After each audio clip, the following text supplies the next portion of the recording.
시청자 여러분 안녕하십니까? 12월 23일 금요일 굿모닝 YTN 1부 시작합니다. 먼저 오늘의 주요 뉴스부터 전해드립니다. 오늘 서울의 아침 기온이 영하 14도까지 떨어지는 등 올겨울 최강 한파가 찾아옵니다. 이 대설특보가 내려진 호남과 충청, 제주엔 내일까지 최고 30cm의 폭설이 또 오겠습니다. 전국이 대설과 강풍 영향권에 든 가운데 어젯밤 11시 기준 항공기 288편이 결항하고 여객선 47개 항로 58척이 통제됐습니다. 눈길 교통사고도 잇따랐습니다. 내년도 예산안 협상이 극적으로 타결돼 오늘 본회의에서 처리될 예정입니다. 핵심 쟁점이던 법인세 최고세율은 과표 구간별로 1%포인트씩 낮추고 금융투자소득 과세는 2년 유예됩니다. 성남FC 후원금 의혹을 수사하는 검찰이 당시 성남시장이었던 민주당 이재명 대표에게 오는 28일 피의자 신분으로 출석해 조사받으라고 통보했습니다. 이 대표는 야당 탄압, 정적 제거에 힘을 쓸 때냐며 강하게 반발했습니다. 한 차례 영장이 기각됐던 이임재 전 서울 용산경찰서장과 112 상황실장에 대한 구속 전 피의자 신문이 오늘 오전에 열립니다. 국회 이태원 참사 국정조사 특별위원회는 오늘 2차 현장 조사를 진행합니다. 정부가 오늘 실내 마스크 착용 의무 해제와 관련해 구체적인 조정안을 내놓습니다. 해제 시점을 못 박지는 않고 일정 기준을 충족하면 마스크 의무를 권고로 변경할 예정이지만 요양원과 병원 등에서는 착용 의무를 유지하기로 했습니다. 금리가 고공행진을 거듭하며 서민들의 부담도 커지고 있는 가운데 법정 최고 금리를 높이는 정책이 검토되고 있습니다. 20%에 달하는 법정 상한 금리로도 대출을 받지 못해 불법 사금융에 내몰리는 저신용자들을 구제하기 위해서인데 내년 초에 윤곽이 드러날 전망입니다. 패트리어트 미사일 등 2조 원이 넘는 미국의 군사 지원을 확보한 젤렌스키 우크라이나 대통령이 귀국길에 폴란드 대통령과도 만나 양국의 전략적 관계 방안을 논의했습니다. 푸틴 러시아 대통령은 외교를 통한 조기 종전을 희망한다는 원론적인 입장을 재확인했습니다. 네, 첫 소식입니다. 오늘은 올겨울 가장 심한 한파가 맹위를 떨치고 있습니다. 강추위 속에 서해안과 제주도에는 내일까지 매우 많은 눈이 쏟아질 전망인데요. 자세한 날씨 기상센터 연결해 알아보겠습니다. 윤수빈 캐스터. 네, 기상센터입니다. 오늘 아침도 올겨울 들어 가장 춥다고요? 네, 그렇습니다. 오늘 나오실 때는 추위 대비 단단히 하고 나오시는 게 좋겠습니다. 올겨울 한파가 절정에 달하고 있는데요. 현재 서울 기온은 영하 13.2도, 대관령은 영하 18.7도까지 떨어지면서 올겨울 가장 낮은 기온을 기록하고 있고요. 칼바람에 서울의 체감온도는 영하 22도까지 곤두박질했습니다. 극심한 추위에 건강 잃지 않도록 따뜻한 옷차림뿐만 아니라 보온용품도 챙겨 나오시는 게 좋겠습니다. 한낮에도 찬바람이 불면서 영하권 추위가 이어지겠습니다. 오늘 낮 기온 서울 영하 9도, 대전 영하 4도, 대구 영하 1도, 광주는 영하 2도가 예상됩니다. 한편 추위 속에 서해안과 제주도는 눈이 내리고 있습니다. 눈은 내일 아침까지 이어지겠는데요. 앞으로 호남 많은 곳은 최고 20cm 이상, 제주 산간에는 최고 30cm의 그야말로 폭설이 쏟아지겠고요. 그 밖에 서해안에도 1에서 8cm의 눈이 내려 쌓이겠습니다. 내일까지 서해안과 제주도를 중심으로 매우 많은 눈이 예상되는 만큼 빙판길 안전사고에도 각별히 유의해 주시기 바랍니다. 성탄절인 일요일 한파의 기세는 조금 꺾이겠지만 여전히 예년보다 춥겠고요. 전국적으로 맑은 날씨가 이어지면서 화이트 크리스마스를 기대하긴 어렵겠습니다. 지금까지 날씨 정보였습니다. 네, 밤사이 전국 곳곳에 대설특보가 내려진 가운데 눈길 교통사고가 잇따랐습니다. 고속도로를 달리던 화물차가 미끄러져 운전자가 다쳤고 탱크로리가 넘어지면서 화재로 이어지기도 했습니다. 신지원 기자입니다. 눈 덮인 도로 위, 화물차 한 대가 옆으로 쓰러져 있고 종이 상자들이 널려 있습니다. 어제 저녁 8시 10분쯤 전남 강진군 성전면 남해고속도로에서 7.5톤 화물차가 눈길에 미끄러졌습니다. 이 사고로 40대 화물차 운전자가 가벼운 타박상을 입어 병원 치료를 받았습니다. 시뻘건 불길이 도로를 뒤덮었습니다. 순천 완주고속도로 완주 방향 임실 나들목 인근에서 대형 탱크로리가 뒤집혀 화재로 이어졌습니다. 이 불로 운전자가 가볍게 다쳐 병원으로 옮겨졌습니다. 불은 2시간여 만에 꺼졌고 한때 양방향 도로가 전면 통제되면서 교통 혼잡이 빚어졌습니다. 임실 지역에 대설 경보가 내려진 만큼 경찰은 눈길에 차가 미끄러진 것으로 보고 정확한 사고 경위를 조사하고 있습니다. 밤사이 전라권과 충청권, 제주 일대에는 대설특보가 내려졌습니다. 폭설로 인한 동파 신고와 눈길 교통사고가 잇따른 가운데 기상청은 시설물 피해와 안전사고에 유의하라고 당부했습니다. YTN 신지원입니다. 연일 기록적인 한파와 폭설이 이어지면서 전력 수요가 역대 최대치를 기록했습니다. 산업통상자원부는 어제 오후 5시 기준 전력 수요는 9만 2,999메가와트로 역대 최대 수요를 경신했다고 밝혔습니다. 이는 무더위로 전력 수요가 치솟아 역대 최대치를 기록했던 올해 7월 7일 9만 2,990메가와트보다 늘어난 수치입니다. 전력 예비력은 11.8기가와트, 예비율은 12.6%를 기록했습니다. 막판 진통을 거듭하던 내년도 예산안 협상이 김진표 국회의장이 추가로 못 박은 처리 시한을 하루 앞두고 극적으로 타결됐습니다. 핵심 쟁점이던 법인세 최고세율 인하와 경찰국 예산 등에서 여야가 한 발씩 물러섰습니다. 황윤태 기자의 보도입니다. 평행선을 달리던 내년도 예산안 협상이 김진표 의장이 세 번째로 제시한 처리 시한 하루 전 접점을 찾았습니다. 법정 기한을 넘긴 지 20일 만입니다. 여야는 우선 내년도 예산의 총액을 기존의 정부가 제시한 639조 원에서 4조 6천억 원 감액한 634조 4천억 원으로 조정했습니다.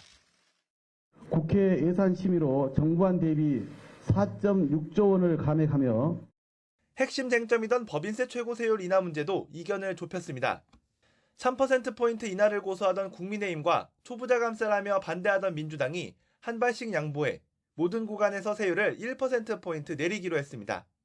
법인세는 현행 과세 표준 구간별로 각 1%씩 세율을 인한다. 행정안전부 경찰국과 법무부 인사정보관리단 예산 역시 마찬가지입니다. 예비비가 아닌 정상 편성하는 대신 액수는 절반으로 깎기로 했습니다. 두 기관에 대한 민주당의 이견과 우려를 해소하기 위해 정부조직법 개정 과정에서 대안도 마련하기로 뜻을 모았습니다. 50% 감액안을 받아들인 이유는 100%를 관철을 못해서 받아들인 거죠. 이른바 윤석열 표 예산과 이재명 표 예산에 대해서도 균형을 맞췄습니다. 정부와 여당이 요청했던 공공분양 주택용자 사업은 기존 정부안을 유지하는 대신 민주당이 강하게 요구했던 지역사랑 상품권 예산과 공공임대주택 관련 예산은 추가로 반영하거나 늘리기로 했습니다. 지역사랑 상품권 발행 지원을 위한 예산 3,525억 원을 편성하며 공공분양주택 융자 사업은 정부안을 유지하되 여야는 기획재정부의 개소 조정 작업, 이른바 시트 작업을 거쳐 오늘 본회의에서 합의안을 처리할 예정입니다. 해를 넘겨 헌정사 초유의 준예산 사태는 모면한 건데 2014년 국회 선진화법 도입 이후 역대 최장 지각 예산이라는 비판까지는 피하기 어려워 보입니다. YTN 황윤태입니다. 여야는 28일 본회의를 한 차례 더 열어 화물차 안전운임제 등 내년부터 효력이 상실되는 일몰 법안을 연장할지 다루기로 합의했습니다. 뇌물수수 혐의로 구속영장이 청구된 노웅래 의원 체포 동의안도 같은 날 표결에 붙여질 거로 보입니다. 조성우 기자의 보도입니다. 올해를 열흘도 채 안 남긴 상황에서 여야는 내년부터 효력을 잃는 이른바 일몰 법안들도 처리하기로 했습니다. 해가 바뀌기 전인 오는 28일 한 차례 더 본회의를 열기로 한 겁니다. 2022년 12월 말로 일몰 조항이 있는 법률의 처리를 위해 12월 28일에 본회의를 개회한다. 효력을 연장할지 논의하자며 일단 본회의 날짜는 잡았지만 협상 과정에선 진통이 예상됩니다. 화물차 운전자의 적정 수입을 보장하는 안전운임제와 30인 미만 기업의 주 8시간 특별 연장 근로 허용, 국고로 건강보험 재정 20%를 지원하는 조항 등을 놓고 여야의 입장차가 여전하기 때문입니다. 이런 법들을 여야가 합의를 해서 28일에 처리하자 이런 취지입니다. 그러니까 내용에 대해서는 저희가 더 따져봐야 됩니다. 특히 최근 화물연대 파업의 쟁점이 된 안전운임제는 파업 전 정부와 여당이 제안한 대로 3년 연장하는 법안이 민주당 단독 의결로 소관 상임위를 통과했지만 국민의힘은 파업에 원칙적으로 대응하려는 정부와 발을 맞춰 원점에서 재검토하자며 맞서고 있습니다. 안전운임제는 화물 운수 노동자에게는 그야말로 안전벨트와 같은 거여서 반드시 연장되어야 된다고 판단합니다. 시행하면서 오히려 사망사고가 증가를 했습니다. 그 어떤 안전도 담보하지 못하는 말로만 안전인 제도는 반드시 고쳐야 합니다. 건강보험법 일몰 연장을 놓고도 야당은 국고 지원이 시급하다는 입장이지만 정부 여당 일각에선 재정 건전화를 강조하면서 부정적으로 보고 있습니다. 한국전력의 경영 위기 해소를 위해 회사채 발행 한도를 현행 자본금과 적립금 합산액의 2배에서 5배까지 늘리는 한전법 개정안도 같은 날 상정됩니다. 여야 합의로 본회의에 올랐다가 민주당 의원들이 대거 반대나 기권표를 던지고 여당 의원 역시 상당수가 표결에 불참하면서 부결되자 부랴부랴 새로 발의된 법안입니다. 뇌물수수 등 혐의로 구속영장이 청구된 민주당 노웅래 의원 체포동의안도 28일 처리할 가능성이 큽니다. 예산안 처리를 위한 본회의에서 보고되면 24시간이 지나고 다음에 열리는 본회의 때 표결하기 때문입니다. 검찰이 성남FC 의혹과 관련해 이재명 대표에게 소환을 통보하면서 수사에 속도를 내는 상황에서 과반 의석을 지닌 민주당 의원들이 노 의원 신병 처리를 어떻게 결론 내릴지도 주목됩니다. YTN 조성호입니다. 검찰이 성남FC 후원 의혹과 관련해 더불어민주당 이재명 대표에게 검찰에 나와 조사를 받으라고 통보했습니다. 허위사실 공표 사건에 이은 두 번째 소환 통보인데요. 이 대표 측은 이번에도 응할 수 없다는 입장을 내놨습니다. 강민경 기자가 보도합니다. 검찰이 민주당 이재명 대표에게 소환 통보한 날짜는 오는 28일. 성남FC 의혹 사건 피의자 신분으로 나와 조사를 받으란 겁니다. 민주당은 검찰이 팩스로 소환 사실을 알렸다며 이런 일방적 통보에는 응할 수 없고 검찰 측과 협의를 진행해 보겠다고 밝혔습니다. 한 9시 무렵에 팩스로 찍 하고 그냥 한 장 들어왔습니다. 검찰은 이 대표가 성남시장 재임 시절인 2016년부터 2018년까지 기업들에게 자신이 구단주로 있는 성남FC에 후원하도록 한 대신 건축 인허가 같은 기업의 현안 등을 해결해 준 걸로 보고 있습니다. 이 사건은 원래 경찰에서 무혐의 처리했지만 검찰의 보완 수사 요구로 다시 수사했고 이 대표에 대해 제3자 뇌물 공여 혐의를 적용해 1년 만에 다시 사건을 검찰에 넘겼습니다. 성남FC 운영이 결국 당시 성남시장의 정치적 약속과 관련이 있다고 본 겁니다. 사건을 넘겨받은 검찰은 두산건설과 네이버, 농협과 현대백화점 등 여러 기업을 상대로 압수수색을 벌였습니다. 검찰이 두산건설과 성남시 관계자를 먼저 기소했는데 이 공소장에서 검찰은 당시 성남시의 정책실장이었던 정진상 전 민주당 정무조정실장과 이재명 당시 성남시장을 공범이라고 적시했습니다. 검찰이 이 대표에게 소환을 통보한 날, 이 대표의 최측근이자 대장동 의혹으로 이미 구속된 정진상 전 실장을 다시 불러 조사를 마쳤습니다. 현 정부 들어 이 대표에게 소환을 통보한 건 이번이 두 번째입니다. 앞서 지난 9월 대선 과정에서 대장동과 백현동 개발 사업 특혜 의혹에 대한 허위 사실을 공표한 혐의로 이 대표의 소환을 시도한 적이 있습니다. 그래도 이 대표 관련 수사 가운데 가장 주목을 받는 건 대장동 의혹 사건입니다. 최측근인 정 전 실장과 김용 전 민주연구원 부원장은 이미 구속된 가운데 김만배 씨를 제외한 나머지 대장동 일당이 이 대표에 대한 폭로를 이어가고 있습니다. 검찰도 정 전 실장의 공소장에 이 대표의 이름을 81번이나 쓰면서 둘을 정치적 동지로 간주했습니다. 여기에 변호사비 대납 의혹 사건도 수사가 진행되고 있는데 앞으로 계속해서 검찰이 이재명 대표에 대한 압박 수위를 높여나갈 걸로 보입니다. YTN 강민경입니다. 검찰의 소환 통보를 받은 이재명 대표는 없는 먼지 만들어내려고 십수년 노력했지만 아직 못 만든 모양이라고 비판했습니다. 이 대표는 대장동 의혹으로 몇 년을 털더니 이젠 무혐의 결정이 났던 성남FC 광고로 검찰이 소환 통보를 했다며 이같이 밝혔습니다. 이어 이재명 죽인다고 정권의 무능과 불공정이 감춰지지 않는다며 가장 불공정하고 몰상식한 정권이 윤석열 정권이라고 강조했습니다. 더불어민주당도 검찰의 소환조사 요구에 이재명 대표가 응하지 않을 것이라고 밝혔습니다. 안호영 수석 대변인은 어제 국회에서 기자들과 만나 검찰이 일방적으로 통보한 오는 28일 소환조사에는 응할 수 없다며 내부 논의를 거쳐 검찰 측과 조사 일정을 협의할 필요가 있다고 밝혔습니다. 반면 국민의힘은 이재명 대표가 검찰 소환 통보를 받은 것과 관련해 거대 의석 방패막이 뒤에 잠시 몸을 숨겨볼 수는 있어도 진실은 드러나기 마련이라고 비판했습니다. 양금희 수석 대변인은 어제 브리핑에서 검찰 수사 과정상 필요시 피의자에게 소환을 요구하는 건 당연한 절차라며 이같이 말했습니다. 국민의힘이 당원 투표 100%로 새 대표를 뽑는 내용의 당원 개정안을 오늘 최종 확정합니다. 국민의힘은 오늘 전국위원회를 열어 현행 7대 3인 당심과 민심 반영 비율은 당원 투표 100%로 바꾸고 과반 득표자가 없을 때 결선 투표를 거치는 내용의 당원 개정안을 의결합니다.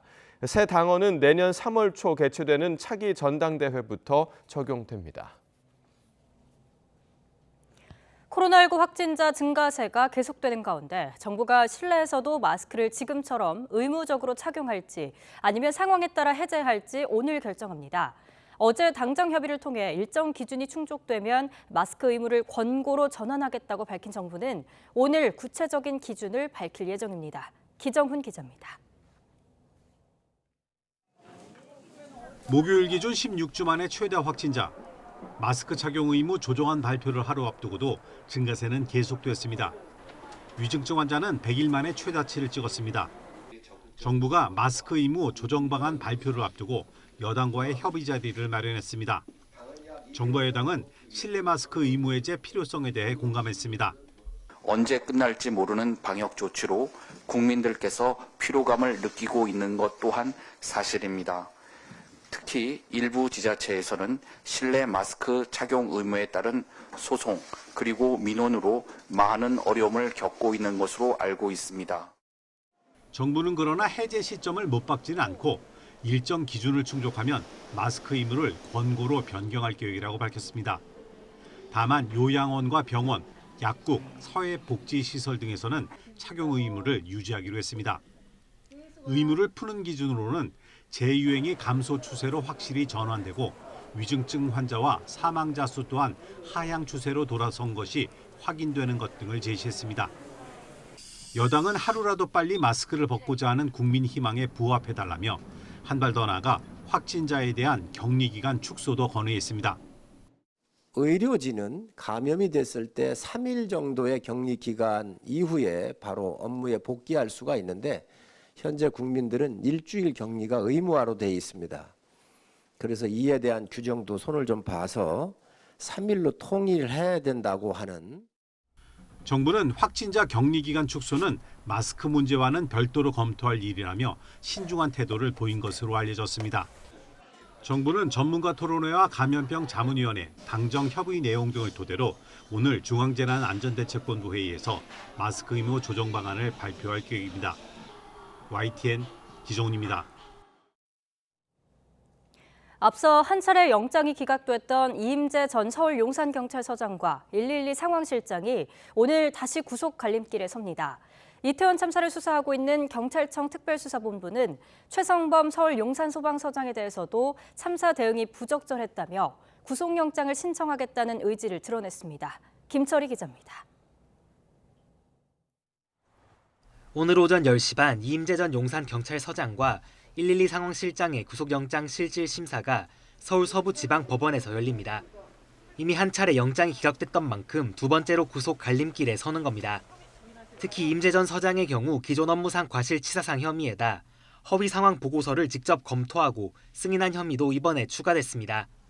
코로나19에 확진된 박희영 용산구청장의 영장 실질 심사는 다음 주 월요일에 열릴 예정입니다. 이런 가운데 경찰청 특별수사본부는 최성범 서울 용산 소방서장의 혐의를 입증하는 데 주력하고 있습니다. 최성범 서장이 이태원 참사 당일 현장에 도착해 현장 지휘팀장에게서 지휘권을 받았다고 선언하기까진 40분이 걸렸습니다. 특수본 관계자는 최 서장이 그 사이 전화통화나 무전지휘를 전혀 하지 않았다며 그 결과 참사 규모가 커졌다고 해석했습니다. 특수본은 또 이태원 상황이 심각하다는 걸 인지하고도 규정에 맞게 적절한 대응 단계를 발령하지 않은 걸로 보고 있습니다. 대처가 이렇게 미흡하지 않았다면 좁은 골목에 끼어 옴짝달싹 못하게 된 인파를 더 빨리 구조할 수 있었을 거고 더 많은 목숨도 살릴 수 있었을 거라는 판단입니다. 용산구 보건소장의 참사 당일 동선 역시 특수본이 들여다보는 부분입니다.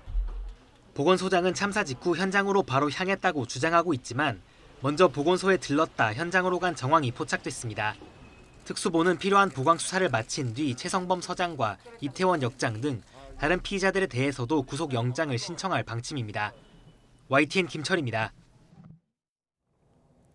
경찰이 이태원 참사 당시 닥터카 탑승 논란이 불거진 더불어민주당 신현영 의원 사건 수사에 착수했습니다. 서울경찰청 반부패 공공범죄수사대는 업무 방해 등의 혐의로 고발된 신 의원 사건을 넘겨받았습니다. 신 의원은 이태원 참사 당시인 지난 10월 29일 밤 명지병원 재난의료지원팀의 긴급 출동 차량, 이른바 닥터카에 탑승해 현장에 늦게 도착하게 했다는 의혹을 받고 있습니다. 국회 이태원 참사 국정조사 특별위원회가 오늘 2차 현장 조사를 진행합니다. 우상호 위원장을 비롯한 여야 국조특위 위원들은 오늘 용산구청과 행정안전부를 찾아 참사 당시 대응 상황 등을 점검할 예정입니다. 위원들은 다음 주에는 총리실과 대통령실 국정상황실 등에서 2차례에 걸쳐 기관 보고를 받을 계획입니다. 대통령 관저 주변 100m 안에 집회와 시위를 금지한 현행법 조항이 헌법에 합치되지 않는다는 헌법재판소의 판단이 나왔습니다. 집회 성격 등을 고려하지 않고 일률적으로 금지하는 건 과도하다는 취지인데요. 헌재는 2024년 5월까지 법 개정을 주문했습니다. 최민기 기자입니다. 지난 2017년 8월 청와대에서 68m 떨어진 분수대 앞에서 집회를 주최한 A씨. 금지된 장소에서 집회를 연 혐의로 재판에 넘겨졌습니다. 대통령 관저 주변 100m 이내 집회를 금지한 집시법 조항이 근거가 됐습니다. 그러나 A씨는 법 조항이 위헌이라며 위헌법률 심판 제청을 신청했고 법원도 이를 받아들이면서 판단은 헌법재판소로 넘어갔습니다. 헌재 판단도 다르지 않았습니다. 헌재는 재판관 전원 일치 의견으로 해당 법 조항에 대해 헌법 불합치 결정을 내렸습니다. 헌재는 집회 금지 범위가 불필요하게 광범위하다는 점을 지적했습니다. 돌발 상황이 발생할 위험이 있다는 가정만을 근거로 대통령 관저 인근 모든 집회를 금지하는 건 정당화되기 어렵다는 겁니다. 위헌성은 인정됐지만 대통령 관저 인근 집회가 당장 가능해지는 건 아닙니다. 헌법 불합치는 해당 법 조항이 즉시 무효가 됐을 때의 혼선을 막기 위해 국회가 대체 입법을 할 수 있도록 시한을 정해 존속시키는 결정이기 때문입니다. 헌재는 2024년 5월까지 법 개정을 주문해 이 시점까지는 법 조항의 효력이 그대로 유지됩니다. 앞서 헌재는 국회와 국무총리 공관, 법원 인근 집회를 일률적으로 금지한 법 조항에 대해서도 잇따라 헌법 불합치 결정을 내려왔습니다. 이번 헌재 결정으로 용산 대통령 집무실과 전직 대통령 사저 100m 이내 집회 시위도 금지하기 위해 추진되어 온 법 개정안도 영향을 받을지 주목됩니다. 앞서 여야는 용산 대통령실과 문재인 전 대통령의 양산 사저가 집회로 몸살을 앓자 이 같은 법 개정안을 추진하며 국회 상임위 문턱까지 통과시켰습니다. YTN 최민기입니다. 연말 특별 사면 대상자를 추리기 위한 회의가 오늘 열립니다. 법무부는 오늘 오전 정부 과천청사에서 사면심사위원회 전체 회의를 엽니다. 심사위에서 대상자를 선정해 윤석열 대통령에게 보고하면 윤 대통령이 오는 27일 국무회의 의결을 거쳐 특별 사면 명단을 확정하는 방안이 유력합니다. 이명박 전 대통령에 대한 사면이 유력하다는 관측이 나오는 가운데 가석방 불원서를 낸 김경수 전 경남지사도 사면 대상에 포함될지 관심이 쏠립니다. 금리가 고공행진을 거듭하며 서민들의 부담도 커지고 있는 와중에 법정 최고금리를 오히려 높이는 정책이 검토되고 있습니다. 20%에 달하는 법정 상한 금리로도 대출을 받지 못해 불법 사금융에 내몰리는 저신용자들을 구제하기 위해서인데 이 넘어야 할 문턱이 만만치 않습니다. 김지선 기자가 보도합니다. 검색만 하면 누구나 쉽게 들어갈 수 있는 대출 중개 사이트. 게시판엔 15만 원 소액 대출부터 당일 대출을 급하게 구한다는 절박한 사정들이 수두룩합니다.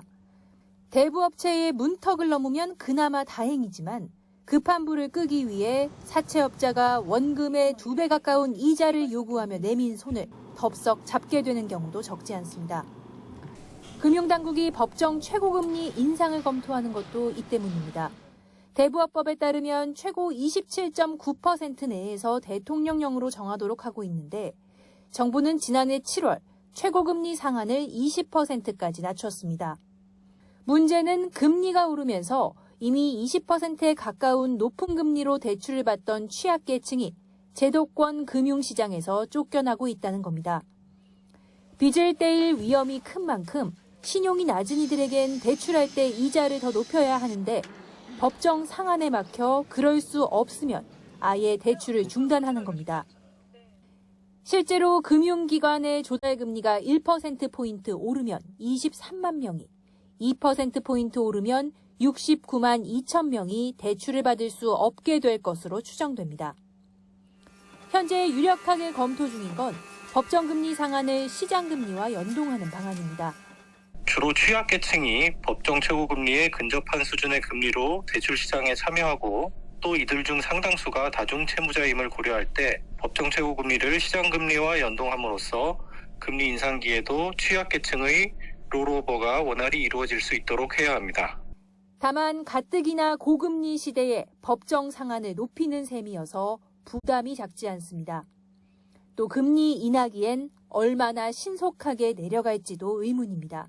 금리가 인하될 때라도 시장이 적극적으로 이 시장에 따라서 금리를 인하할 것이냐 이런 것에 대한 우려가 있고 아무래도 이제 고금리 시기에 금리를 더 올린다는 인상을 줄 수가 있기 때문에 정부 측의 부담으로 작용하고 있는 것 역시 사실이다라고 말씀드릴 수 있겠습니다.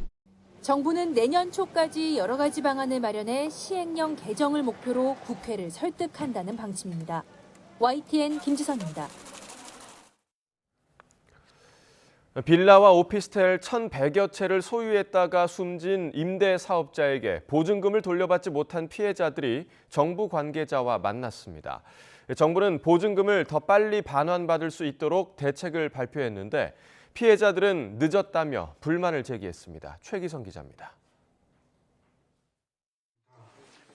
이른바 빌라왕 피해자들이 한자리에 모였습니다.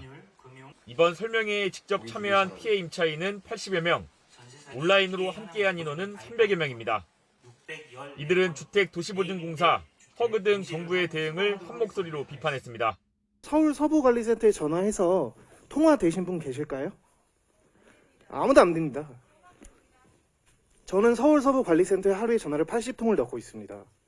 매일도 하루에 10통을 넘게 넣고 있는데요. 단 한 번도 연락이 된 적이 없습니다. 임대사업자 김 씨가 10월에 사망했지만 최근에서야 이 소식을 알게 됐다는 피해 임차인도 있었습니다.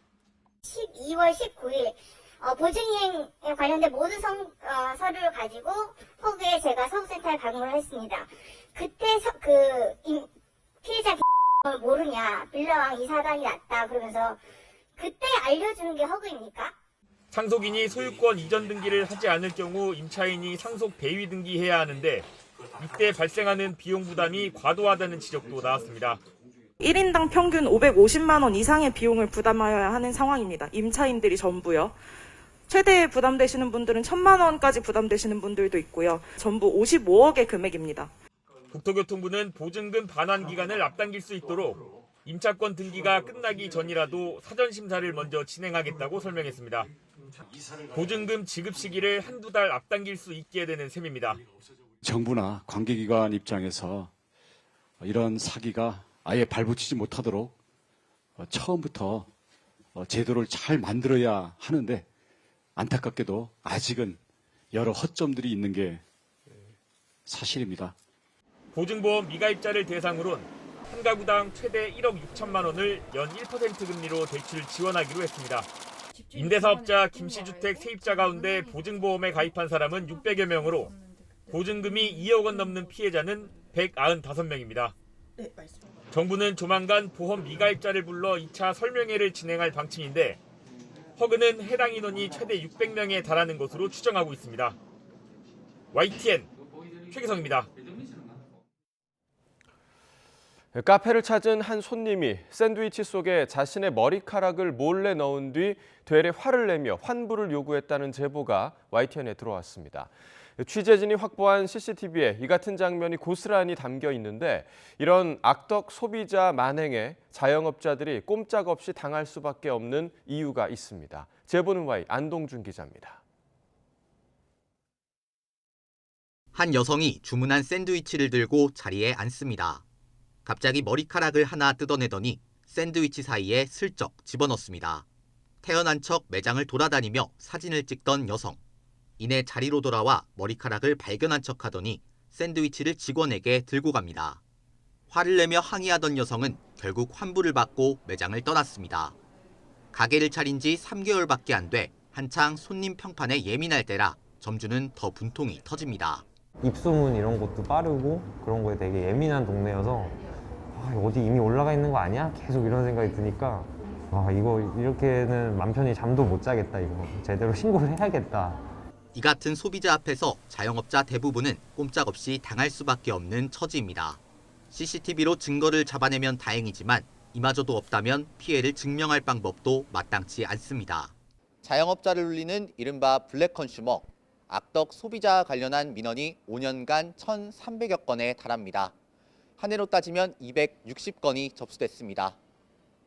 리뷰 시스템이 활성화된 것도 한편으론 부담인데 동네 장사를 하는 영세 업장의 경우 리뷰 하나에 생업을 잃을 수도 있기 때문입니다. 지난해 새우튀김 갑질 사건에서도 거짓 리뷰에 속병을 앓던 자영업자가 뇌출혈로 쓰러져 숨지기도 했습니다. 블랙 컨슈머의 행동을 해가지고 그 처벌을 받아서 교도소까지 간 사례도 꽤 많이 있습니다. 다시는 그런 행동이 재발되지 않도록 조금 처벌이 조금 확실하게 이루어지는 그런 것들이 필요하다. 소비자 보호 방안이 강화되는 만큼 이를 악용한 악덕 소비자에 대한 처벌 수위도 높아져야 한다는 지적이 나옵니다. YTN 안동준입니다. 소속 가수의 마약 수사를 무마하기 위해 제보자를 협박한 혐의로 재판에 넘겨진 양현석 전 YG엔터테인먼트 대표가 1심에서 무죄를 선고받았습니다. 제보자의 진술을 그대로 믿기 어렵다는 게 재판부의 판단인데요. 다만 재판부는 양 전 대표가 제보자를 압박하는 언행을 해서 형사사법 기능을 침해했다고 꼬집었습니다. 김혜린 기자입니다. 지난 2016년 8월 마약 혐의로 경찰에 체포된 가수 연습생 출신 A씨. A씨는 경찰 조사에서 YG 소속 아이돌 그룹 아이콘 전 멤버 BI의 마약 투약에 대해 진술했습니다. 또 이 과정에서 양현석 당시 YG 엔터테인먼트 대표가 너도 연예계에 있을 텐데 너 하나 죽이는 건 일도 아니다라는 등의 협박으로 진술을 번복하게 했다고 주장했습니다. 검찰은 지난해 5월 A씨를 협박해 BI의 마약 수사를 막으려 했다고 보고 양 전 대표를 불구속 기소했습니다. 그러나 법원 판단은 달랐습니다. 1심 재판부는 사람의 기억이 점차 흐려지는 게 일반적이지만 A씨는 시일이 지나고 조사가 진행될수록 구체적이고 상세한 진술을 하고 있다면서 수사 단계에서 경찰이 구체적, 자극적인 피해 진술을 끌어내기 위해 특정 방향으로 유도하는 암시를 줘 A씨의 진술을 왜곡, 강화한 게 아닌지 매우 의심스럽다고 지적했습니다. 또 A씨가 양 전 대표의 협박으로 공포감을 느꼈다면서도 다른 YG 소속 가수와 마약류를 흡연하고 진술을 번복한 대가로 5억 원을 요구하는 등 A씨 진술을 신뢰하기 어렵다며 양 전 대표의 협박 혐의를 무죄로 판단했습니다. 다만 양 전 대표가 A씨를 설득하고 압박하는 언행을 한 것은 사실로 보이고 이는 형사사법 기능을 침해하는 행위로 비난 가능성이 크다고 꼬집었습니다. 재판부의 판결에 깊은 존경과 감사의 말씀드립니다. 저는 이제 본인의 자리에서 최선의 노력을 다하도록 하겠습니다. 검찰은 판결문을 분석한 뒤 결정하겠다면서도 항소를 적극 검토하겠다고 밝혔습니다. BI는 지난해 5월 뒤늦게 재판에 넘겨져 징역 3년에 집행유예 4년을 확정받았습니다. YTN 김혜린입니다. 방송인 김신영 씨를 협박하고 금품을 요구했던 여성이 구속 상태로 검찰에 넘겨졌습니다. 경기 오산경찰서는 최근 협박 혐의로 구속 상태로 조사를 받던 A 씨를 검찰에 송치했습니다. A 씨는 김 씨를 협박하고 금품을 요구해왔던 것으로 알려졌는데 협박의 구체적인 내용이나 수법, 또 기간 등은 알려지지 않았습니다. 한 장애인이 전문 업체에 차량 개조를 맡겼는데 막상 결과물을 받아보니 휠체어가 들어가지조차 않는다는 제보가 들어왔습니다. 우리나라 장애인 차량 시장이 작은 데다가 또 공공의 지원도 제대로 이루어지지 않아 이런 일이 심심치 않게 발생하고 있습니다. 김다현 기자가 취재했습니다. 사지마비 장애인 40대 조모 씨는 콜택시를 이용하다 불편을 느껴 큰맘 먹고 경차 한 대를 구매했습니다. 조 씨의 어려운 형편을 아는 이웃들까지 십시일반으로 돈을 모아 마련한 소중한 차였습니다. 교회 사람들하고 건물에 사시는 분들 몇 분이 돈을 십시일반 보태갖고 사게 됐어요. 장애인 차량 개조를 전문으로 한다는 회사를 알게 돼 믿고 차를 맡겼는데 황당한 일을 겪었습니다. 기본적으로 휠체어를 탄 채 차 안으로 들어갈 수가 없습니다. 조 씨는 다리가 잘 구부려지지 않아 공간이 많이 필요한데 업체가 휠체어 크기만 고려하고 차량을 개조했던 겁니다. 옆으로. 심지어 머리 뒤쪽 닿는 부분이 딱딱해 피가 나기도 했습니다. 이를 항의했지만 입금하기 전까진 차를 돌려줄 수 없다는 답변이 돌아왔습니다. 업체 측은 기술적으로 어려워도 추가 수정을 해보겠다고 말했지만 업체에 대한 신뢰는 이미 사라진 상태입니다. 다리 그만큼 나온 일은 저희가 파악을 못했던 거고요. 그리고 그 탔을 때 몇이 나오느냐 그거를 좀 확인해 달라고 한 거. 그거를 제가 말씀을 못 드린 거. 장애인에 대한 최소한의 이해와 배려가 없었던 겁니다. 전국에서 손에 꼽을 정도의 장애인 차량 개조 전문 업체는 5곳 정도. 선택의 폭이 턱없이 좁습니다. 가격도 생각해야 되고 하다 보니까는 그렇게 선택할 수밖에 없고 업체에서는 다 할 수 있다고 이렇게 얘기하면 장애인은 개조해놓고도 쓰지 못하는 상황이 되는 거죠. 미국 등에선 장애인과 판매자가 직접 연결되는 게 아니라 중간에 전문가가 개입해 문제를 해결합니다. 중간 단계에서 전문가의 정확한 평가와 거기에 따른 정확한 처방 그리고 업체를 선정해서 할 때 그 업체가 이걸 제대로 하는지도 이렇게 좀 봐주고 하는 그런 전문가의 중개 개입이 우리나라에는 전혀 없다는 거예요. 수요가 많지 않은 상황에서 마냥 시장에만 맡길 게 아니라 장애인 이동권 보장 차원에서 공공이 개입해야 한다는 지적이 나옵니다. YTN 김다현입니다. 볼로디미르 젤렌스키 우크라이나 대통령이 미국 방문을 마치고 돌아가는 길에 안제이 두다 폴란드 대통령을 만났습니다. AFP 통신 등에 따르면 젤렌스키 대통령은 현지 시간 22일 귀국길에 우크라이나의 우방인 폴란드의 두다 대통령과 회담했다고 텔레그램을 통해 밝혔습니다.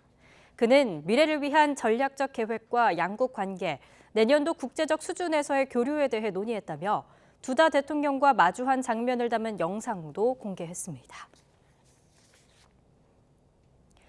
블라디미르 푸틴 러시아 대통령이 러시아와 우크라이나의 전쟁과 관련해 외교를 통한 조기 종전을 희망한다는 원론적인 입장을 재확인했습니다. 외신에 따르면 푸틴 대통령은 우리의 목표는 전쟁의 쳇바퀴를 돌리는 것이 아니라 전쟁을 끝내는 거라며 종전을 위해 노력할 것이고 이는 빠를수록 좋다고 말했습니다.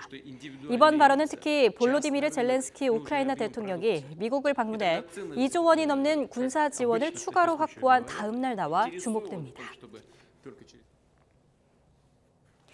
북한이 러시아의 우크라이나 전쟁을 돕고 있는 러시아 민간 용병 회사 와그너 그룹에 무기를 판매한 거로 파악됐습니다. 존 커비 미국 백악관 국가안전보장회의 전략소통조정관은 브리핑에서 북한이 지난달 와그너 그룹이 사용할 보병용 로켓과 미사일을 러시아에 전달했다며 1차 무기 인도를 완료했다고 밝혔습니다. 커비 조정관은 북한은 공개적으로 러시아의 우크라이나 전쟁을 지원하지 않겠다고 말했지만 와그너 그룹의 무기를 인도했다며 이는 유엔 안전보장이사회 결의 위반이라고 지적했습니다. 일본 정부가 후쿠시마 원전 사고 후 나온 막대한 양의 오염된 흙을 앞으로 건설 공사 등에 쓸 방침입니다. 재활용에 앞서 방사성 물질이 남아있는 이 흙을 다른 공원 등에 묻어놓고 문제가 있는지 확인하겠다고 하자 주민들이 반발하고 있는데요. 도쿄에서 이경화 특파원이 보도합니다. 일본 후쿠시마 저장시설에 쌓여있는 제염토입니다. 2011년 원전 사고 후 방사성 물질을 제거하기 위해 오염된 흙을 퍼내 모아둔 것으로 도쿄돔을 11번 채울 만한 분량입니다.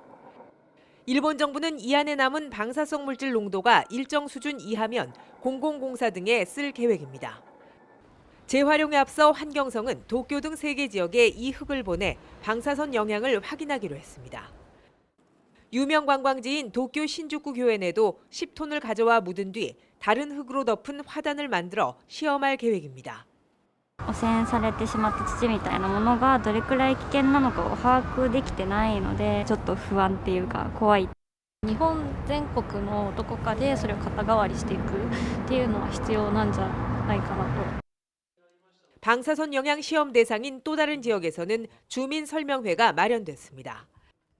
그 앞에서는 오염된 흙을 확산시키지 말라는 반대 집회가 이어졌습니다.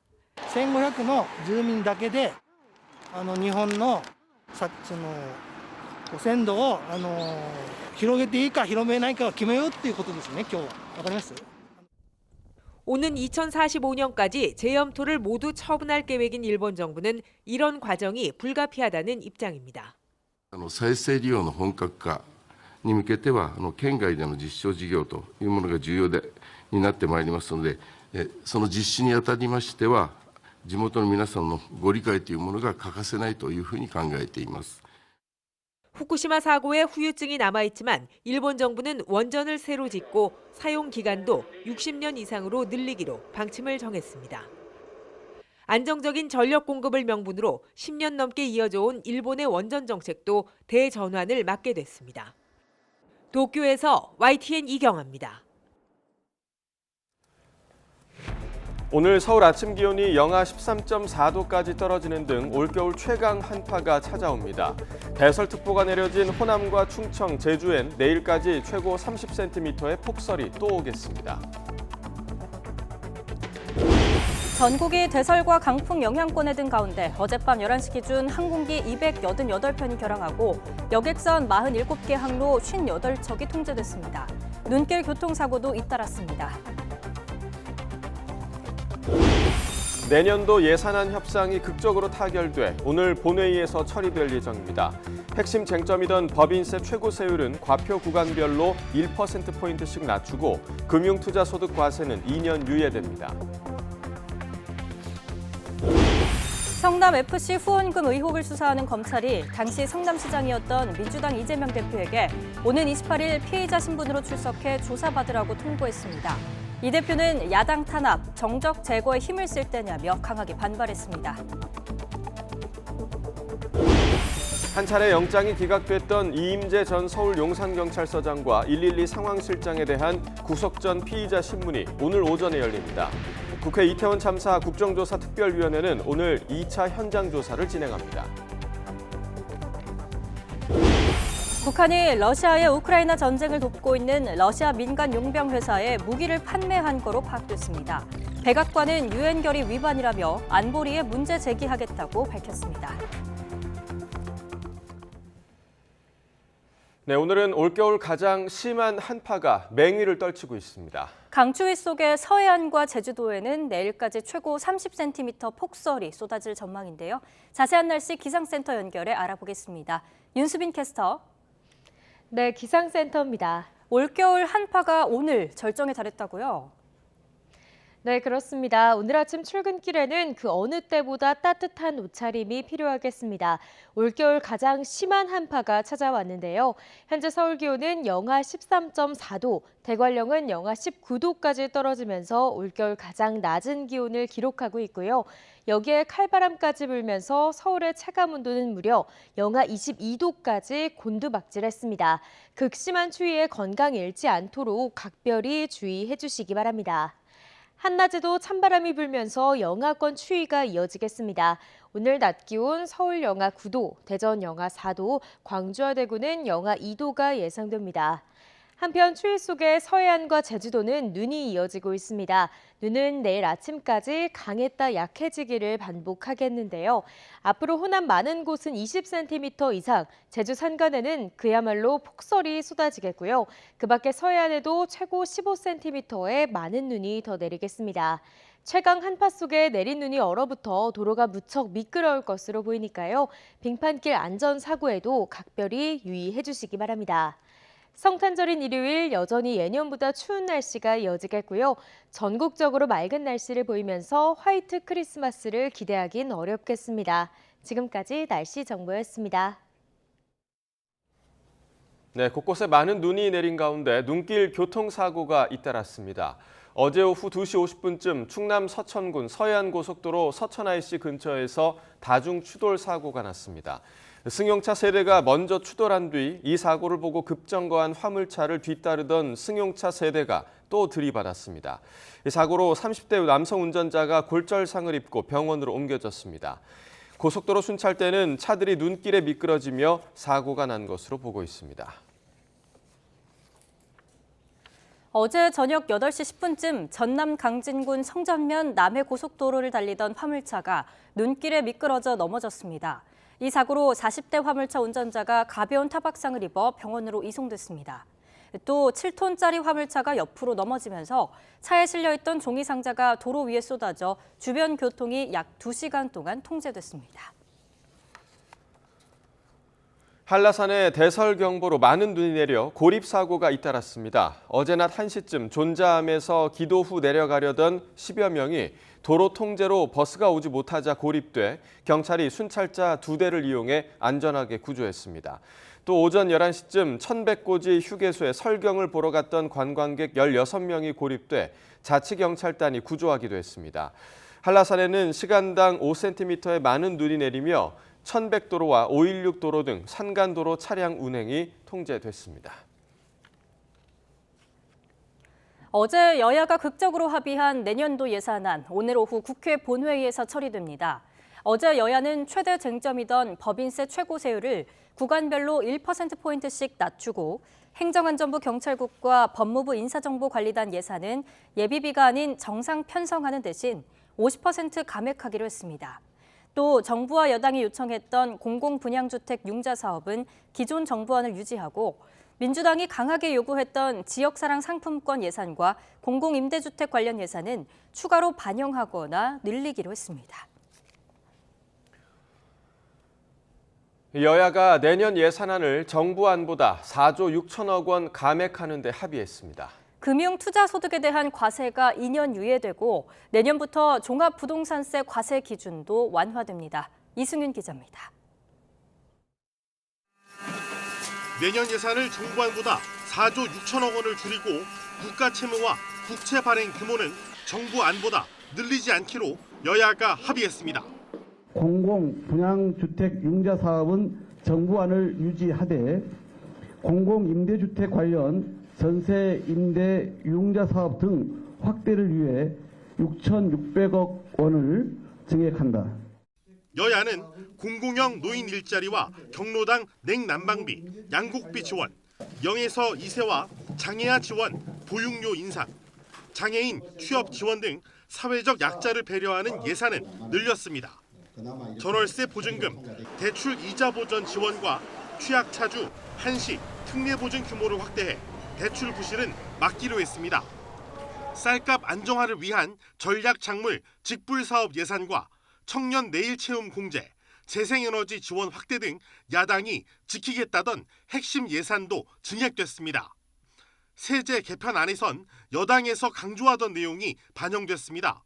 쟁점이던 종합부동산세는 1가구 주택자의 과세 기준을 현행 공시가 11억 원에서 12억 원으로 완화하고 다주택자 과세 기준도 6억 원에서 9억 원으로 완화하며 특히 조정 대상 지역 내 2주택자는 다주택 중과세 적용 대상에서 제외하는 동시에 기본세율을 적용하도록 했습니다.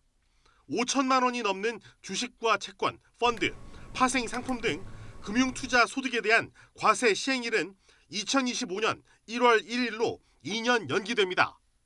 그때까지 주식 양도소득세는 현행대로 과세, 대주주 기준 및 보유금액 10억 원, 정권거래세는 단계적으로 인하한다. 상속세법 중 쟁점이던 가업 상속 공제 대상 기업 기준은 연 매출액 4천억 원 미만에서 5천억 원으로 높였고 공제 한도는 최대 600억 원으로 정했습니다. 기업 상속 공제 사후 관리 기간을 현행 7년에서 5년으로 완화하고 영농 상속 공제 한도를 30억 원으로 늘리는 내용도 정부안을 바탕으로 합의를 이뤘습니다. 소득세법에서 월세 세액 공제율은 총급여 5,500만 원 이하는 17%, 총급여 5,500만 원에서 7천만 원 이하의 경우는 15%로 상향 조정하기로 했습니다. YTN 이승윤입니다. 이 같은 내년도 예산안 합의와 관련해 국민의힘은 정부 정책과 철학을, 민주당은 민생 예산 요구가 대부분 반영됐다고 자평했습니다. 국민의힘 주호영 원내대표는 예산안 합의 뒤 기자들과 만나서 복합위기 경제 속에서 예산이 제때 제대로 집행돼 위기 극복에 마중물이 됐으면 한다고 말했습니다. 더불어민주당 박홍근 원내대표는 무엇보다 민생과 경제를 살려야 한다는 책임감으로 임해왔고 국정조사가 본격 시작된 만큼 대승적으로 타협하게 됐다고 설명했습니다. 성남FC 후원금 의혹을 수사하는 검찰이 더불어민주당 이재명 대표에게 소환을 통보했습니다. 수원지방검찰청 성남지청은 오는 28일 이재명 대표에게 피의자 신분으로 출석해 조사를 받으라고 통보한 것으로 확인됐습니다. 이 대표는 성남시장으로 재임하던 2016년부터 2018년 사이 성남FC 구단주를 겸임하면서 두산건설과 네이버, 차병원 등에서 후원금 160억여 원을 유치하고 그 대가로 건축 인허가, 토지 용도 변경 등의 편의를 봐준 혐의를 받습니다. 이에 이재명 대표는 지금이 야당 탄압과 정적 제거에 힘을 쓸 때냐며 자신을 죽인다고 해서 정권의 무능함과 불공정함이 감춰지지 않는다며 맹공을 가했습니다. 그러면서 정치를 이렇게 하면 대가를 치르게 될 것이라고 경고했습니다. 직접 들어보겠습니다. 지금 야당 파괴하고 정적 제거하는 데 힘쓸 때입니까, 여러분? 대장동 가지고 몇 년 가까이 탈탈 털어대더니 이제는 무혐의 결정 났던 FC 광고한 것 가지고 저를 소환하겠다고 합니다. 이재명이 그렇게 무섭습니까? 이재명을 죽인다고 해서 그 무능함과 불공정함이 감춰지지 않습니다, 여러분. 가장 불공정하고 가장 몰상식한 정권이 바로 윤석열 정권입니다, 여러분. 국민의힘은 이에 대해 떳떳하다면 당당하게 조사를 받으라고 압박했습니다. 이와 함께 문재인 정부 통계 조작 의혹에 대해서도 국민 사기로 규정하는 등 야권에 대해 총공세에 나서고 있습니다. 정유진 기자가 보도합니다. 국민의힘은 민주당 이재명 대표에 대한 소환 통보는 당연한 절차라고 강조했습니다. 이어 거대 의석 뒤에 숨지 말고 떳떳하면 당당히 조사에 응하라고 강조했습니다. 자신을 향한 수많은 의혹을 두고 거대 의석 방패막이 뒤에 잠시 몸을 숨겨둘 수는 있어도 진실은 드러나기 마련입니다. 야당을 탄압하고 정적을 제거하려 한다는 이 대표와 민주당의 비판에는 적반하장이라고 반박했습니다. 이재명 대표가 탓해야 하는 것은 이재명 대표의 과거이지 대통령이 아닙니다. 정의와 상식의 구현에 협조해야 합니다. 당권 주자들도 양심수 역할놀이를 하기엔 이 대표의 죄가 너무 무겁다면서 야당의 이런 주장을 일제히 비판했습니다. 국민의힘은 이재명 대표는 물론 감사원이 조사하고 있는 문재인 정부 통계조작 의혹에도 맹공을 퍼부었습니다. 통계조작은 국정농단을 넘어 국정사기극이라면서 문 전 대통령의 사과를 촉구했습니다. 감사원은 이런 범죄 행위의 전모를 철저히 밝혀내야 합니다.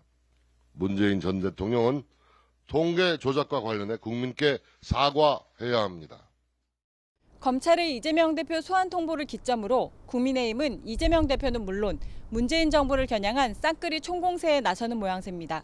여야 대치 전선은 더 가팔라질 것으로 보입니다. YTN 정유진입니다. 앞서 한 차례 영장이 기각됐던 이임재 전 서울 용산경찰서장과 112 상황실장이 다시 구속 갈림길에 섰습니다. 서울 서부지방법원은 오늘 오전 10시 반 이임재 전 용산경찰서장과 112 상황실장의 구속 전 피의자 신문을 진행합니다. 두 사람에 대한 첫 번째 구속영장이 기각된 지 18일 만인데요. 이임재 전 서장의 경우 기존 업무상 과실치사상 혐의에 더해 허위 상황 보고서를 직접 검토하고 승인한 혐의도 함께 받고 있습니다. 코로나19에 확진된 박희영 용산구청장의 영장실질심사는 다음 주 월요일 열릴 예정입니다. 문재인 전 대통령에 대해 공산주의자라고 발언한 이유 등으로 해임됐던 고영주 전 방송문화진흥회 이사장이 해임 처분을 취소해달라며 낸 소송 1심에서 이겼습니다. 지난해 이 발언과 관련한 명예훼손 혐의를 무죄로 본 대법원의 판결이 영향을 미쳤습니다. 홍민기 기자입니다. 고영주 전 이사장은 지난 2015년 10월 MBC 대주주인 방송문화진흥회 이사장에 임명됐습니다. 하지만 그 직후 당시 야당이었던 새정치민주연합의 문재인 대표를 두고 했던 과거 발언이 알려져 거센 논란을 일으켰습니다. 그 문재인 대표에게도 공산주의자라고 말한 사실이 있죠? 공산주의자라고 말한 것이 아니고 공산주의자라고 확신하고 있다고 얘기를 했습니다. 고 전 이사장은 명예훼손 혐의로 고소당해 검찰 수사를 받았고 2년 뒤인 2017년엔 부당 노동 행위를 지시했다는 의혹도 불거졌습니다. 당시 파업에 나선 MBC 노조가 고 전 이사장이 특정 조합원을 업무에서 배제할 것을 지시했다고 폭로한 겁니다. 방송문화진흥회는 고 전 이사장에 대한 불신임안을 가결했고 방송통신위원회도 부당노동 행위를 조장하고 이념적 편향성으로 사회적 파장을 불러일으켰다며 이사직에서 해임했습니다. 그러자 고 전 이사장은 지난 2018년 방통위에 해임 처분을 취소해달라는 행정소송을 냈는데 명예훼손 혐의 형사재판이 따로 진행되는 동안 재판이 중단됐습니다. 그 사이 대법원은 지난해 9월 고 전 이사장에게 유죄를 선고한 원심을 깨고 사건을 무죄 취지로 돌려보냈습니다. 어느 한 개인이 공산주의자인지는 생각에 대한 평가일 수밖에 없어서 명예를 훼손할 만큼 구체적인 사실을 적시했다고 보기 어렵다고 판시했는데 파기환송심에서도 이에 따라 무죄가 선고됐습니다. 대법원 판결은 고 전 이사장이 제기한 해임 취소 소송에도 영향을 미쳤습니다. 1심 재판부는 공산주의자 발언에 대해선 이미 형사재판에서 무죄가 선고됐고 부당노동 행위 혐의 역시 검사가 증거 불충분으로 처분한 사건이라며 방통위의 해임 사유가 정당하지 않다고 판단했습니다. 방통위는 고 전 이사장이 일부 부적절한 보도에 아무런 조치를 하지 않는 등 MBC에 대한 감시를 소홀히 했다고도 주장했지만 법원은 이사회 결의에 따른 조치인 만큼 해임 사유가 될 수 없다고 지적했습니다. YTN 홍민기입니다.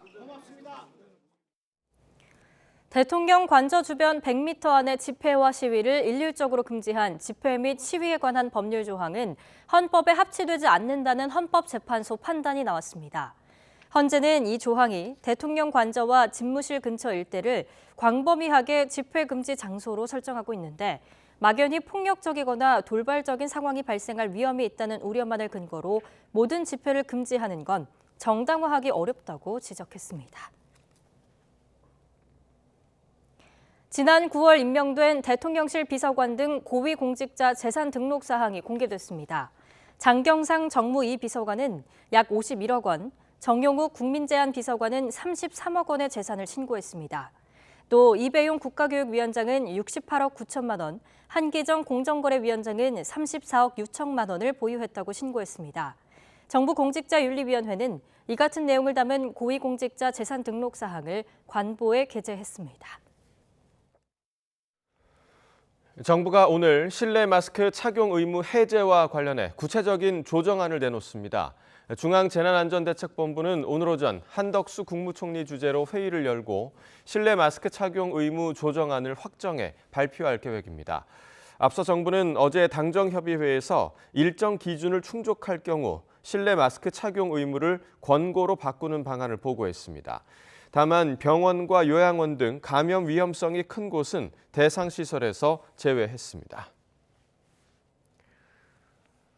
자영업자 대출이 사상 처음으로 1,000조 원을 넘어선 것으로 나타났습니다. 기준금리 인상에 따른 고금리 상황이 이어지면서 대출이 부실화할 수 있다는 우려도 커지고 있습니다. 조태현 기자가 보도합니다.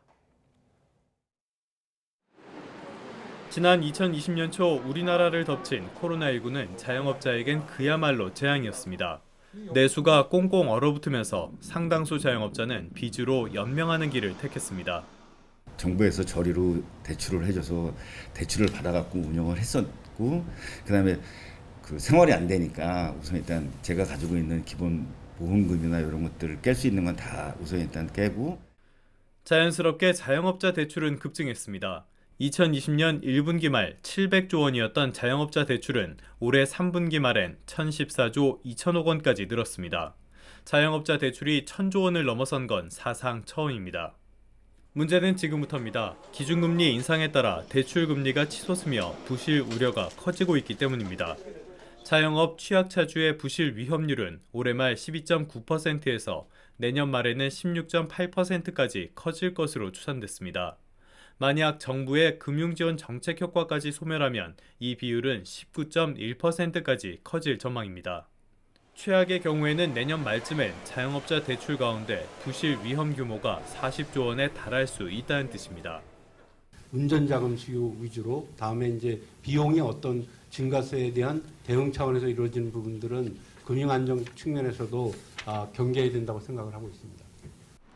기준금리 급등은 이금융권에도 타격을 주고 있습니다. 시장 금리가 오르고 자금 시장이 얼어붙으면서 증권사와 카드사 등 여신 전문회사, 저축은행 등의 유동성 지표가 급속히 나빠지고 있는 겁니다. 기준금리가 오르는 것은 시중은행 금리를 올리는 역할을 하게 되고요. 시중은행 금리를 오르게 되면은 가장 안전하고 수익성이 좋은 시중은행으로 돈을 몰아낼 수밖에 없기 때문에 보험사, 저축은행, 증권사 모두 다 안 좋아질 수밖에 없는 상황입니다. 한국은행은 자영업자 대출 부실을 줄이기 위해 정상차주에 대해선 금융지원 조치를 단계적으로 종료하되 취약차주에 대해선 원금 상환 유예 등 채무 재조정이 필요하다는 입장입니다. 또 대손충당금 적립 확대 등 유동성 부족 상황에 대한 관리 감독도 강화해야 한다고 강조했습니다. YTN 조태현입니다.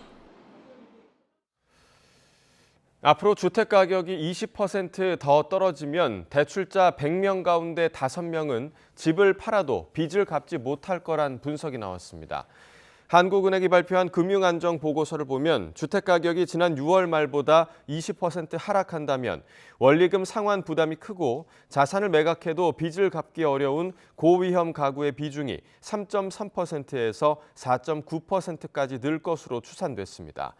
또 최근 들어 전셋값이 급락하면서 집주인의 11%는 따로 대출받아야지만 전세금을 돌려줄 수 있는 것으로 추정됐습니다. 제2의 건강보험으로 불리는 실손보험 보험료가 내년에도 평균 8.9% 오르게 됐습니다. 과잉 진료 문제 등이 해결되지 않으면서 보험사의 적자가 이어지고 있기 때문인데 피해는 고스란히 선량한 가입자들이 떠안고 있습니다. 강희경 기자가 보도합니다.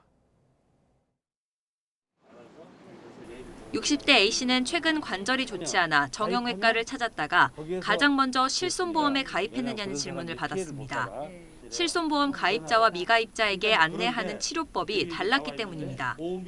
유튜브 광고로 접한 병원에 전화해 치료비를 물어봐도 실손보험 가입 여부만 확인할 뿐 제대로 된 답변은 좀처럼 듣기 어려웠습니다.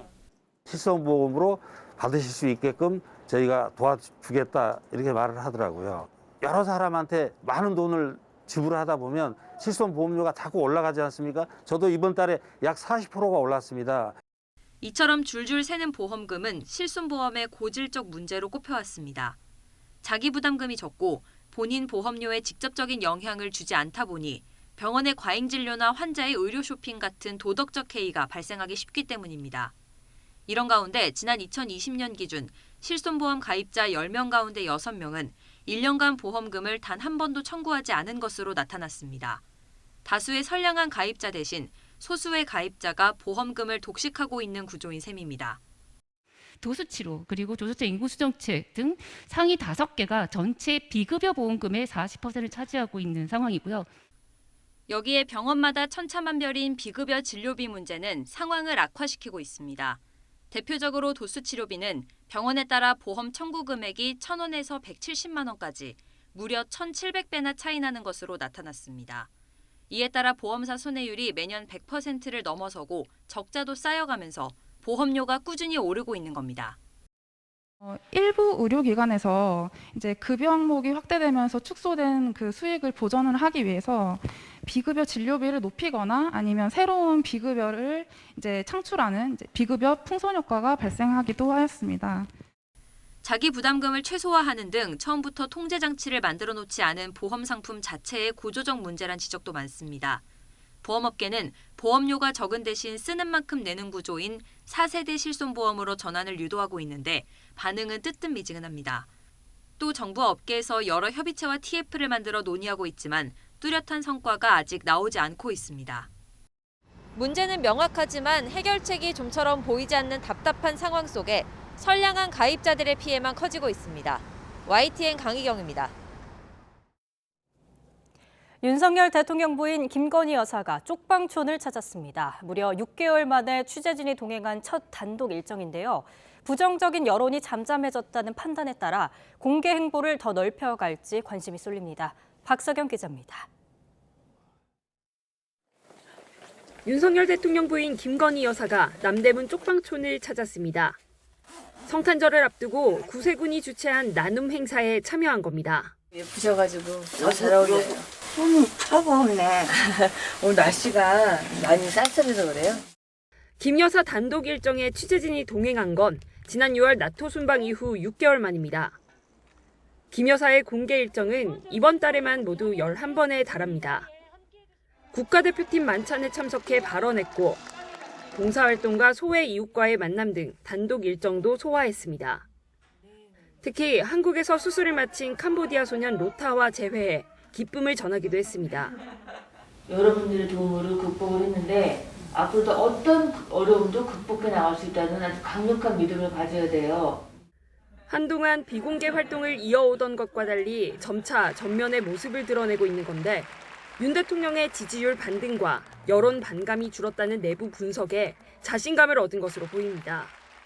김 여사는 연말 연초를 맞아 봉사활동이나 관심사인 환경, 동물 관련 일정을 소화하며 활동 범위를 점차 넓혀갈 것으로 예상됩니다.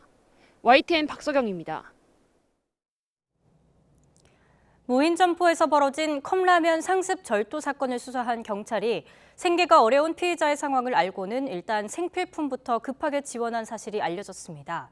50대 피해자는 겨우 한 명이 간신히 누울 만한 공간에서 몸이 불편한 남편과 함께 살고 있었는데요.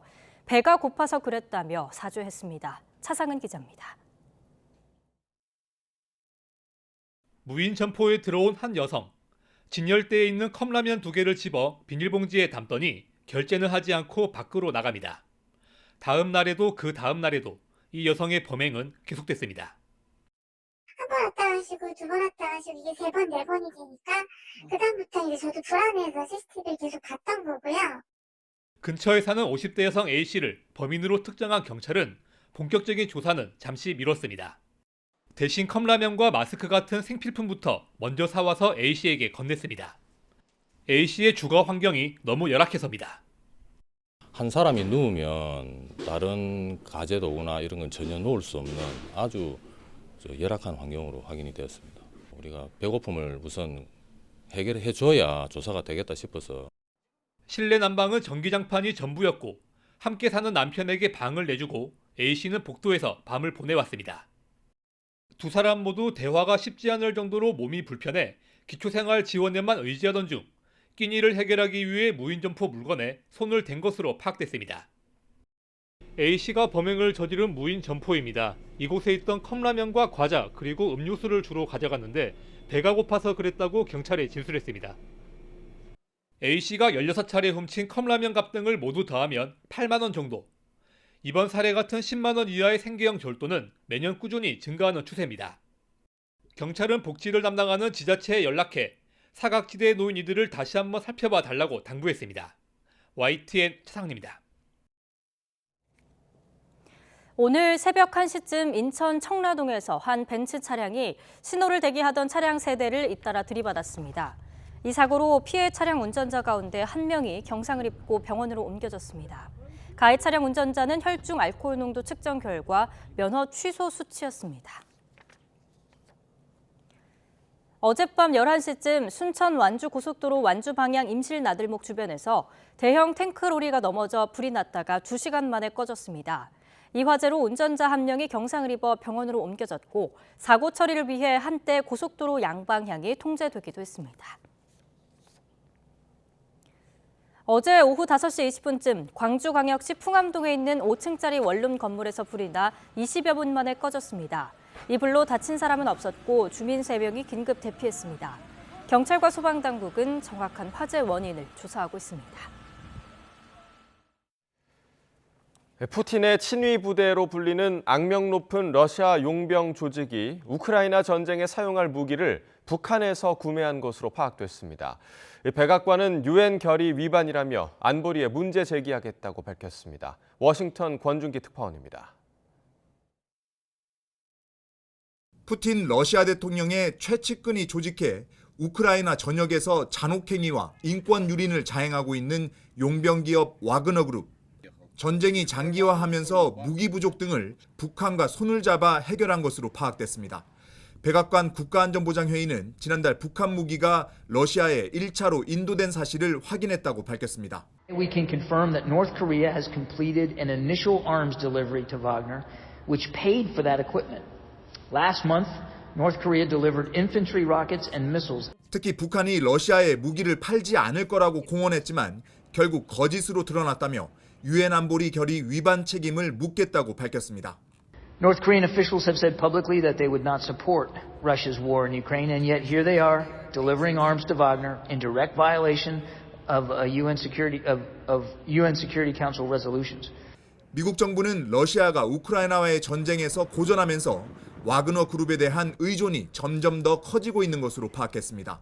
이 때문에 젤렌스키 우크라이나 대통령의 미국 방문에 맞춰 와그너 그룹에 대한 제재안을 발표하기도 했습니다. 영국도 무기를 판 북한이 값비싼 대가를 치르게 될 거라고 경고하는 등 서방국의 대북 비난 수위가 높아지는 상황입니다. 백악관은 북한이 넘긴 무기가 우크라이나에서의 전세를 바꿀 정도는 아니라면서도 추가로 무기를 판매할 가능성에 우려하며 촉각을 곤두세우고 있습니다. 워싱턴에서 YTN 권윤기입니다. 토니 블링컨 미 국무장관은 내년 초 중국을 방문해 도발을 이어가고 있는 북한을 설득하기 위한 중국 역할에 대해 논의하겠다고 말했습니다. 블링컨 장관은 국무부 기자회견에서 세계 어떤 나라보다 북한과 깊은 관계가 있는 중국의 입장에서도 북한 도발이 계속되지 않는 것이 이익에 부합한다며 이같이 밝혔습니다. 또 미국은 북한과 조건 없는 외교에 열려 있고 한반도 비핵화를 달성하기 위해 전력을 다하고 있다며 중국이 상황을 진전시키는 데 역할을 할 수 있다고 본다고 강조했습니다. 중국이 한국을 포함한 해외 국가에 비밀 경찰서를 세웠다는 의혹과 관련해 정부가 국내 실태 파악에 나선 것으로 알려졌습니다. 외교부는 관련국들과 소통하고 있다면서도 사실관계 등을 먼저 파악해야 한다며 말을 아끼고 있습니다. 조수연 기자가 보도합니다. 지난 9월 국제인권단체 세이프가드 디펜더스는 중국이 유럽을 중심으로 해외 21개 국가에 54개의 비밀경찰서를 개설했다고 폭로했습니다. 이후 지난달에는 한국을 포함해 48곳에서도 추가 시설을 확인했다고 공개했습니다. 중국 정부가 이 시설을 통해 도망친 중국 반체제 인사들을 잡아들이고 관련 정보를 수집하는 활동을 한다는 주장입니다. 이에 따라 우리 정부가 국내 실태 파악에 나선 것으로 알려졌습니다. 국내 방첩 조직 등이 참여하는 방식으로 실태 조사가 이루어지고 있지만 외교부는 사실관계 파악이 먼저라며 구체적인 언급을 자제하고 있습니다. 외국 기관의 국내 활동과 관련해서는 우리 국내 법령과 국제 규범에 따라서 이루어질 수 있도록 관련국들과 소통하고 있음을 다시 한번 말씀드립니다. 우리나라 내 중국 비밀경찰서 운영이 사실이라면 국제 규범과 관행 위반 소지가 있습니다. 주재국의 승인 없이 공식 외교공관이 아닌 곳에서 영사 업무를 하면 영사관계에 관한 비엔나 협약에 어긋나기 때문입니다. 따라서 이런 활동이 확인될 경우 한중 간 외교적 문제로 비화할 수 있어 정부의 실태 조사 결과에 관심이 집중됩니다. YTN 조수연입니다. 중국 외교부는 이 같은 의혹을 부인했습니다. 마오닝 중국 외교부 대변인은 정례 브리핑에서 한국 내 비밀 경찰서 설치 의혹에 대해 중국은 각국의 사법 주권을 존중해 왔다며 해외 경찰서는 전혀 존재하지 않는다고 밝혔습니다. 미리 보는 오늘입니다. 국민의힘이 당원 개정안을 오늘 최종 확정합니다. 국민의힘은 오늘 전국위원회를 열고 현행 7대 3인 당심과 민심 반영 비율을 당원 투표 100%로 바꾸고 과반 득표자가 없을 때 결선 투표를 거치는 내용의 당원 개정안을 의결합니다. 더불어민주당 이재명 대표가 오늘 강원도당 대회의실에서 현장 최고위원회를 주재합니다. 성남FC 후원금 의혹과 관련해 검찰 소환 통보를 받은 이 대표가 오늘 출석 여부 등에 대한 입장을 밝힐지 주목됩니다. 뇌물수수 등의 혐의로 사전 구속영장이 청구된 더불어민주당 노웅래 의원에 대한 체포동의안이 오늘 본회의에 보고됩니다. 국회는 오늘 오후 본회의에서 국회법에 따라 노 의원에 대한 체포동의안을 보고하고 관련 절차에 들어갑니다. 연말 특별 사면 대상자를 추리기 위한 회의가 오늘 열립니다. 법무부는 오늘 전체 회의를 열고 윤석열 정부 들어 두 번째 특별 사면 대상자를 논의하는데요. 이명박 전 대통령과 김경수 전 경남지사가 사면 대상에 포함될지 관심이 쏠립니다. 국회 이태원 참사 국정조사 특별위원회가 오늘 2차 현장 조사를 진행합니다. 우상호 위원장을 비롯한 여야 국조특위 위원들은 오늘 용산구청과 행정안전부를 찾아서 참사 당시 대응 상황 등을 점검할 예정입니다. 흡연 경고 그림과 문구가 오늘부터 더욱 충격적으로 바뀝니다. 보건복지부는 지난 6월 고시했던 제4기 담뱃갑 경고 그림 및 경고 문구가 6개월간의 유예 기간을 거쳐 오늘부터 적용된다고 밝혔습니다. 지금까지 미리 보는 오늘이었습니다. 농업인의 기술과 경영 역량을 기르기 위해 개설된 평생학습 과정이 있습니다. 바로 농업마이스터 대학인데요. 지속가능한 미래 농업을 이끌고 농가 소득 증대에도 한몫하고 있습니다. 김범환 기자가 보도합니다. 20여 년째 딸기 농사를 짓고 있는 김인석 씨는 2년 전에 마이스터 대학에 들어갔습니다. 현장은 잘 안다고 자부하지만 그래도 모를 수 있는 선진 농법을 배우기 위해서입니다. 농사도 잘 짓고 농가 소득도 그냥 우리 못지않게 소득도 많이 올리고 그래서 너무 그런 데서 많이 배웠습니다. 남편에 이어 김 씨의 부인도 마이스터 대학에 입학할 예정입니다. 농업 마이스터 대학은 지난 2009년 농업인의 기술과 경영 능력 그리고 소득을 높이기 위해 2년 과정으로 설립됐습니다. 학교에서 좀 체계적으로 배우고 싶어서 지원하게 됐고요. 그리고 또 토마토 농사 짓는 분들이 이제 모이다 보니까 서로 지식도 공유할 수도 있고 노하우도 배울 수 있을 것 같아서 지원하게 되었습니다. 마이스터 과정을 다니면서 현장 컨설팅을 하시는 강사분들의 강의 내용과 그리고 동기 학생들의 현실적인 조언들이 제 농장 운영에서 막히는 어려움들을 해결하는 데 많이 도움이 되었습니다. 전남에는 권역과 장목별로 5개 캠퍼스에 16개 과정이 만들어져 있습니다. 앞으로 우리 농도 전남을 세계로 웅비하는 전남으로 만들어줄 마이스터 대학교 여러분께 대해서 크게 든든하게 생각하면서 감사하게 생각을 합니다. 전남을 글로벌 농업의 메카로 만들어 주십시오. 농업 마이스터 대학은 농업인들의 적극적인 도전 속에 현장과 이론을 아우르며 미래 농업의 천병을 기르는 캠퍼스 역할을 톡톡히 하고 있습니다. YTN 김범환입니다. 우리나라 남자 축구 대표팀이 국제축구연맹 피파 세계 랭킹 25위로 3계단 상승했습니다. 이번 순위에는 카타르 월드컵 결과가 반영이 됐는데 8강에서 탈락한 브라질이 1위를 지켰고 우승을 차지한 아르헨티나는 3위에서 2위로 한 계단 올랐습니다. 아시아 국가로는 일본이 20위로 가장 높았고 이란과 우리나라, 호주가 24위와 25위, 27위로 그 뒤를 이었습니다. 아르헨티나의 월드컵 우승을 이끈 슈퍼스타 리오넬 메시의 얼굴이 지폐에 들어갈 수 있다는 외신 보도가 나왔습니다. 멕시코 매체 엘 피난시에로는 아르헨티나 중앙은행이 월드컵 우승을 기념하기 위해 메시를 1000페소 지폐 모델로 고려하고 있다고 보도했습니다. 또 메시의 등번호가 10번인 관계로 10으로 시작되는 1000페소가 선택됐다고 설명했습니다.